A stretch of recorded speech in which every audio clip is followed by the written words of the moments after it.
Bonjour et bienvenue sur l'espace dédié au site mécaniqueuniverselle.net, le site qui essaie de démontrer que l'humanité, dans son ensemble, évolue progressivement vers son ultime perfection.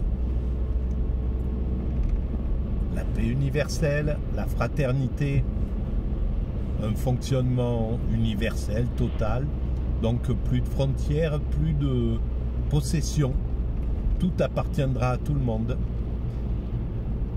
Alors, on peut imaginer ce type d'évolution. Et là, par exemple, il me semble que l'humanité est en train de progressivement aller vers le salaire universel. Mais il y a une sorte de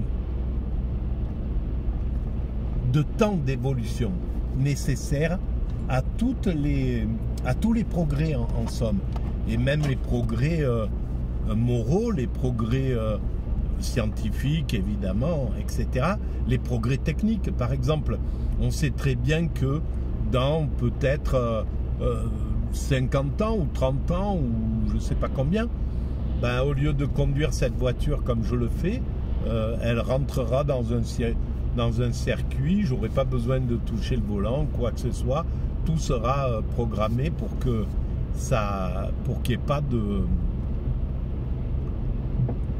ait pas d'intervention humaine, voilà, par exemple. Mais on sait qu'on est capable de ça, mais on sait qu'on ne peut pas encore le généraliser. Eh bien, je pense qu'il y a 100 ans, ou 100, ben à l'époque de Edmund Husserl, il y avait l'aviation qui commençait à poindre entre 1900 et 1930. Les scientifiques ou les gens qui travaillaient sur l'aviation savaient très bien qu'un jour ou l'autre, l'aviation serait beaucoup moins dangereuse qu'à l'époque des premiers pionniers, par exemple. Mais il fallait 30 ans, 40 ans pour qu'on atteigne ce degré. Et là, ben, c'est la même chose. Et donc pour l'humanité, on atteindra. On sait qu'on est capable de faire un monde où ben, le salaire universel sera versé aux 8 milliards d'êtres humains s'il y a 8 milliards d'êtres humains qui vivent à cette époque-là. Qu'est-ce que c'est beau, il y a des chevaux et leurs poulains en ce moment. Voilà. Et donc,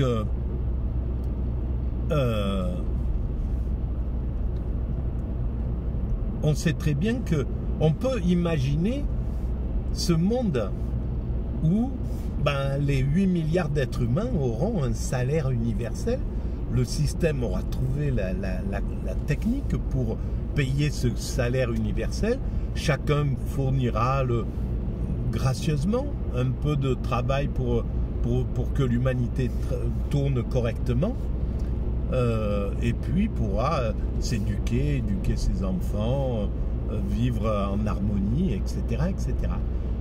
On sait très bien qu'un jour ou l'autre, on pourra arriver à faire que on n'ait plus besoin de posséder les choses, que tout soit mis en commun. Et ça serait, je pense que pour une majorité d'êtres humains qui ont des possessions, ça sera un soulagement. Parce que c'est beaucoup de soucis pour tout le monde, hein, en fait, de posséder des choses. Donc moins on possède et plus on est heureux en réalité. Mais pour l'instant, on n'en est pas là. On peut imaginer que c'est quelque chose qui va concerner les siècles qui viennent. Que peut-être dans 2, 3, 4, 5 siècles, l'humanité aura atteint cet état-là.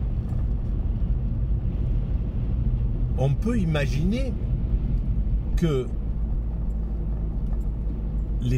une grande partie des violences, et même que toutes les violences, toute l'agressivité, on en connaît l'origine maintenant. La jalousie, le désir,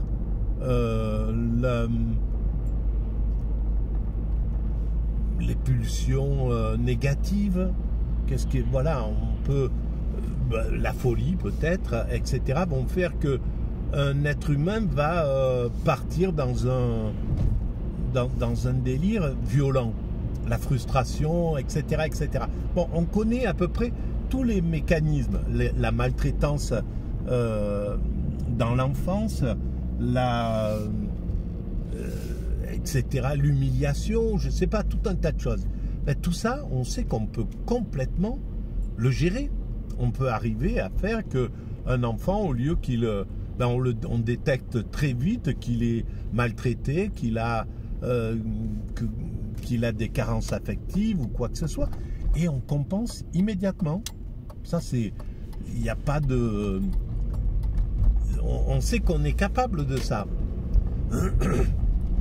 On sait qu'on est capable de travailler sur la génétique. On sait qu'on est capable...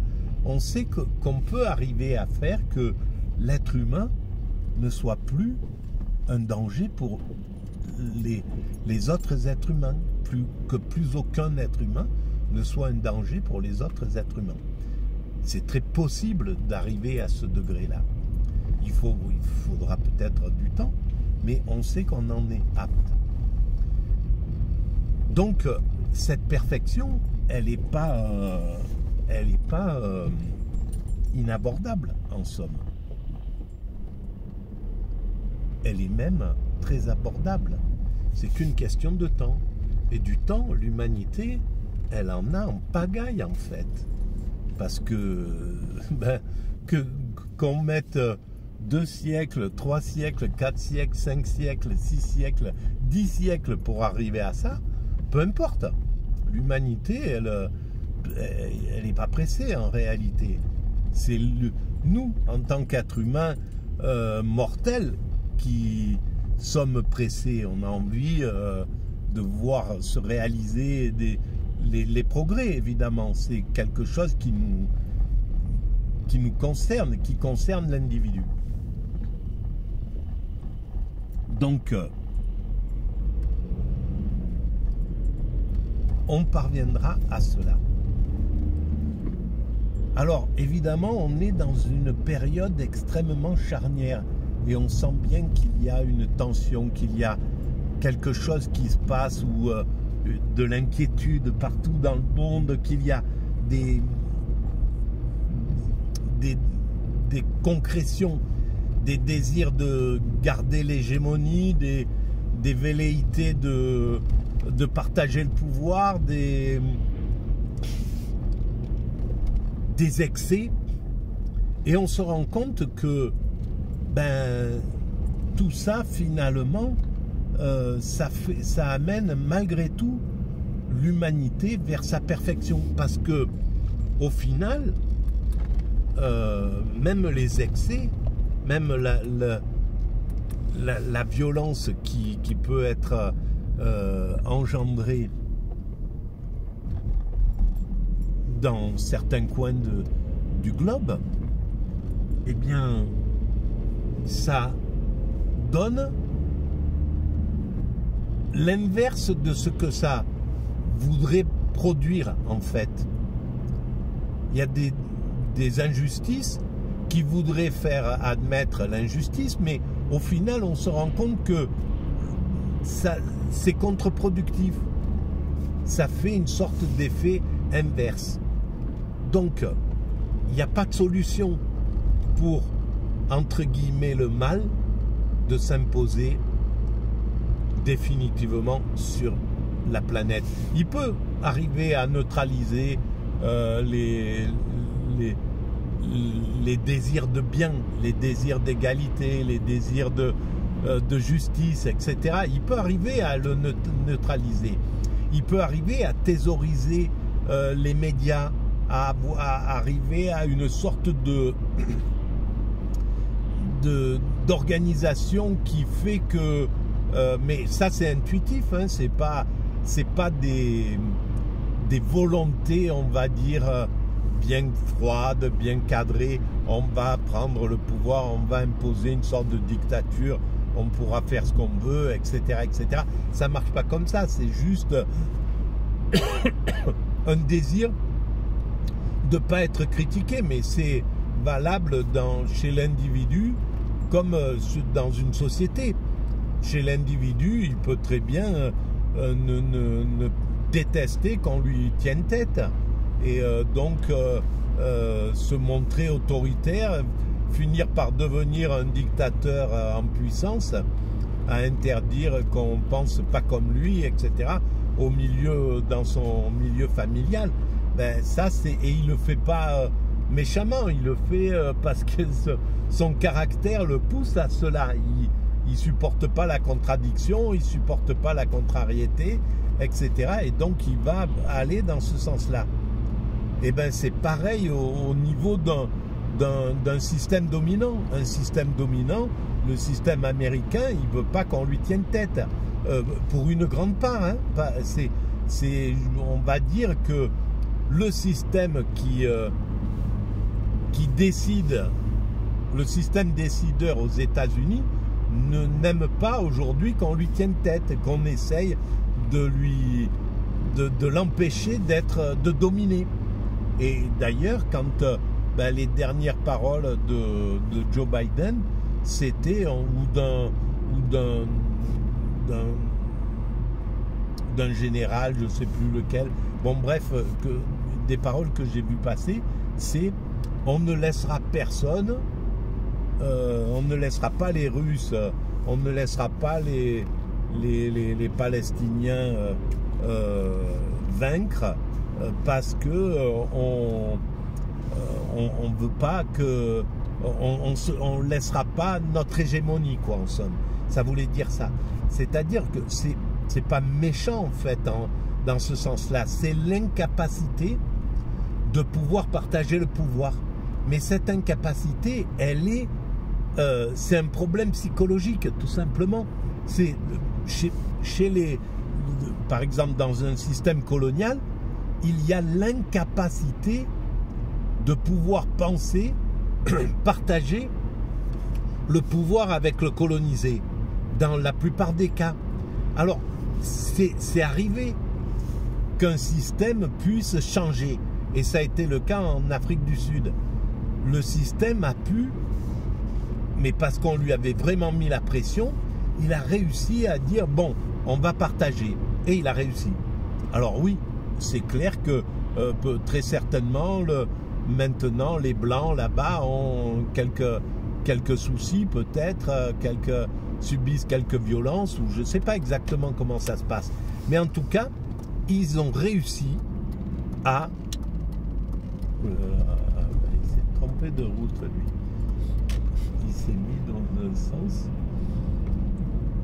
Voilà. Et donc... Pardon.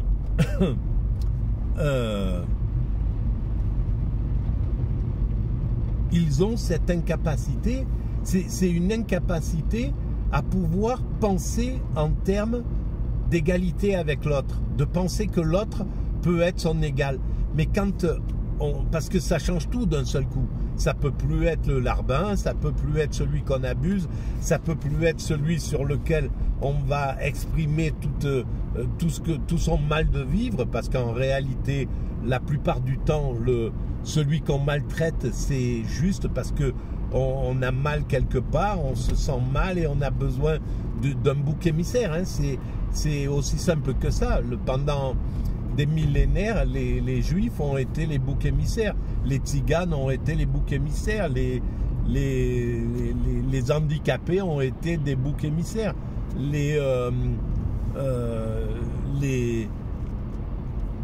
homosexuels ont été les boucs émissaires. Bon, et c'était juste le mal de vivre de certains qui allait s'exprimer là, en fait. Parce que si quelqu'un d'un seul coup va dire bah, je déteste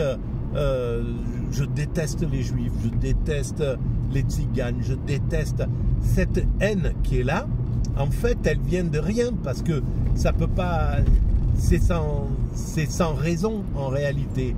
On ne peut pas détester, même si quelqu'un d'une communauté vous apporte un préjudice, en règle générale, la pensée voudrait qu'on dise bon ben c'est un tel, j'ai de la haine pour cette personne-là, mais puis c'est tout. Et donc, ce qui va faire que cette haine va se transcender dans quelque chose, c'est nos blessures intérieures.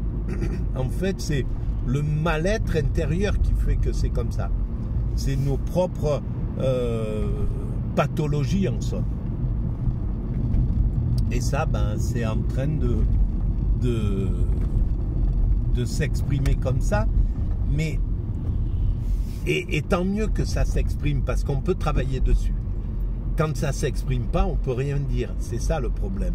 C'est que tandis que là, ça s'exprime, et donc on peut vraiment critiquer. Alors il ne faut pas lui laisser prendre le pouvoir à ses visions injustes et maladives, parce que c'est des pathologies, hein, tout simplement. Et là,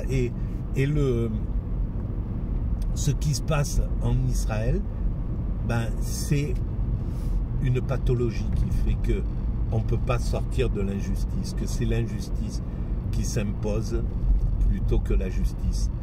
Comme c'était la pathologie en France ou en Espagne ou ailleurs quand il y avait des pogroms, ou en Russie, voilà. C'était les pathologies qui parlaient. Là, c'est exactement la même chose. C'est une pathologie qui s'exprime et qui essaie de décompenser son mal de vivre et de l'exprimer. Voilà. Bon, merci de votre écoute en tout cas. À bientôt. Bye bye les amis.